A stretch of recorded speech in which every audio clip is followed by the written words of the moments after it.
Selamat sore, teman-teman sekalian dan Pak Nurkolis.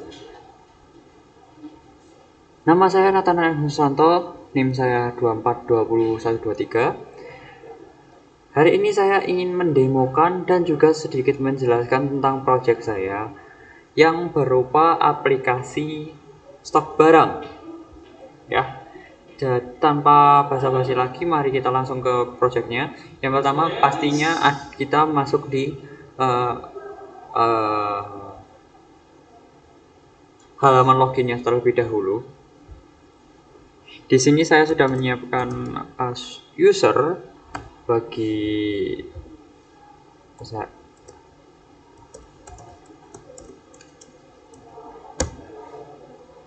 ya, tunggu sebentar. Nah, seperti itu. Jadi tadi itu login. Jadi cara kerja login tadi, uh, di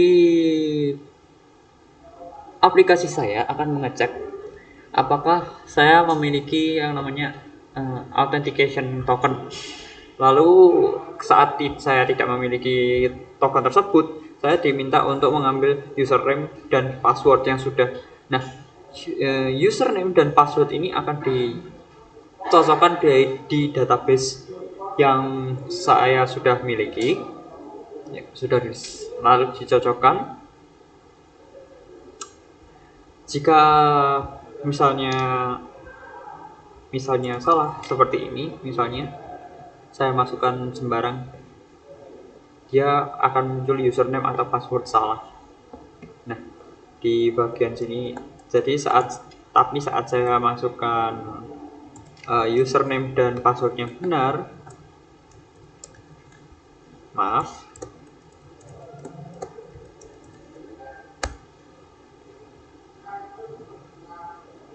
nah, kita bakal masuk ke dalam aplikasi. Yang kedua, di sebelah sini kita memiliki tabel daftar stok barang, daftar riwayat pembelian, dan riwayat penjualan. Di sini saya akan menunjukkan kalian sistem scroll atau create, update, delete. Sebentar, saya lupa aktif. Oh ya, create, update, delete. Maaf. Tanpa basa-basi saja, kita mau tambahkan barang terlebih dahulu di sini. Jadi ini adalah project lama saya yang saya udah benerin, lalu saya tambahin lagi front end-nya. Jadi mohon maaf kalau ada bug dan lain sebagainya. Di sekitar 107 stoknya, misalnya kita tambahkan 50 stok di gudang saya seperti itu. Nah, di sini bisa kita lihat kalau berhasil disimpan. Di sini data saya bakal masuk ke tabel ini seperti ini. Di sini juga menunjukkan bahwa nama data saya, nomor seri, dan stoknya, dan lokasi di gudang mana saya menyimpannya. Lalu di sini ada riwayat pembelian. Jadi riwayat pembelian ini juga berhubungan dengan stok barang, begitu juga penjualan. Jadi stok barang ini menjadi data bagi pembelian dan penjualan, dan riwayat pembelian ini dan penjualan ini juga berefek ke stok kita. Jadi saat di riwayat pembelian saya menambahkan saya membeli 40 barang lagi dari supplier saya. Misalnya saya masukkan tanggalnya hari ini, simpan. Nah, di riwayat pembelian di sini bisa terlihat kalau saya sudah membeli 40 segi 7 dari supplier saya. Lalu saat kita lihat di stok, maka stoknya sudah stok dari persegi 7 sudah bertambah sebesar 40, yaitu jumlah yang kita beli. Begitu juga di bagian penjualan. Di bagian penjualan kita misalnya menjual segi 7 juga. Kita menjual sebanyak 40 barang ke Pak Sudirman di hari ini. Ya, harus kita simpan, berhasil disimpan. Nah, di sini bisa terlihat kalau kita sudah menjual 40 segi 7. Jadi saat kita cek di stok, barangnya juga sudah berkurang.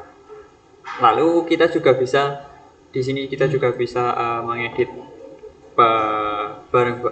barangnya, misalnya di gudangnya, lokasi tempatnya saya ganti menjadi gudang teman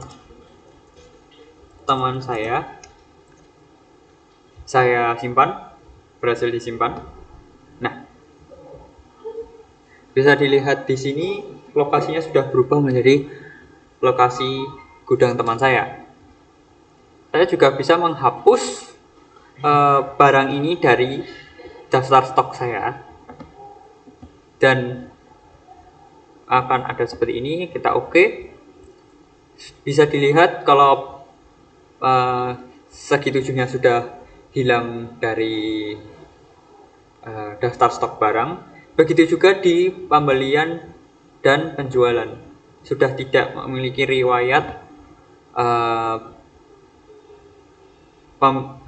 di mana barang segi 7 ini pernah dibeli. Gitu. Kita juga di sini ada yang namanya sortir juga. Jadi dia mengsortir dari stok yang paling sedikit dan nama. Bisa dilihat seperti ini. Lalu kita juga bisa logout. Oke, sekarang saya akan menjelaskan sedikit tentang back end dari project saya. Oke, pertama-tama saya akan menjelaskan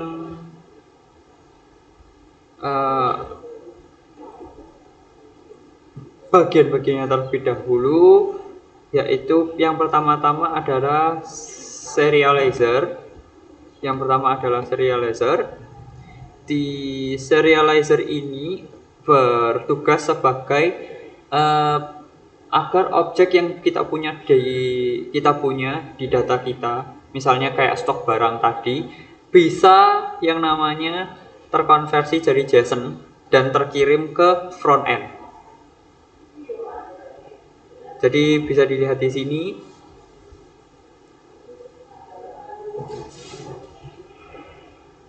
Oke, lalu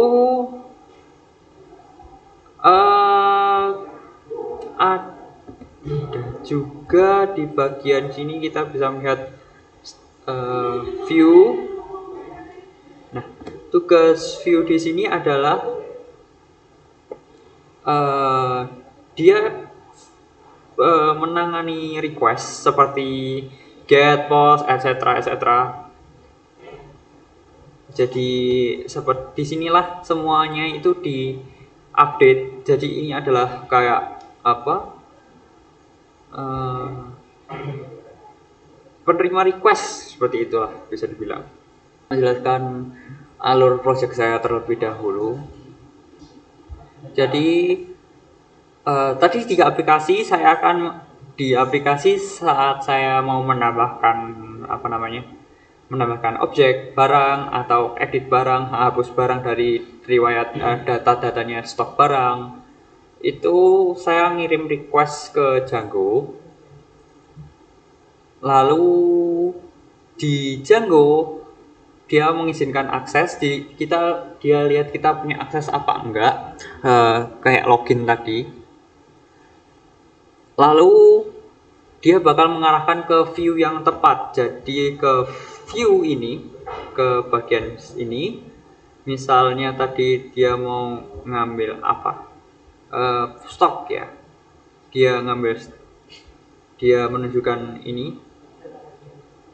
Nanti requestnya bakal diarahkan ke stock view set sih. Oh ya bener. Stock view set ini. Lalu serializer ini, stock realizer ini bakal mengubah data yang dibutuhkan ke JSON, lalu ditunjukkan lagi ke kita di front end. Iya, mungkin segitu dulu dari saya. Mohon maaf bila ada kesalahan kata-kata atau mungkin ada kekurangan atau kata-kata yang tidak mengenakan dari saya.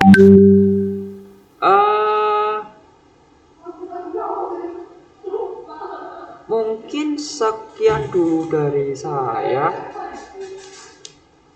Dan mohon maaf bila ada kekurangan, salah kata atau segala macam. Saya akhiri terlebih dahulu. Selamat sore, selamat melanjutkan aktivitas.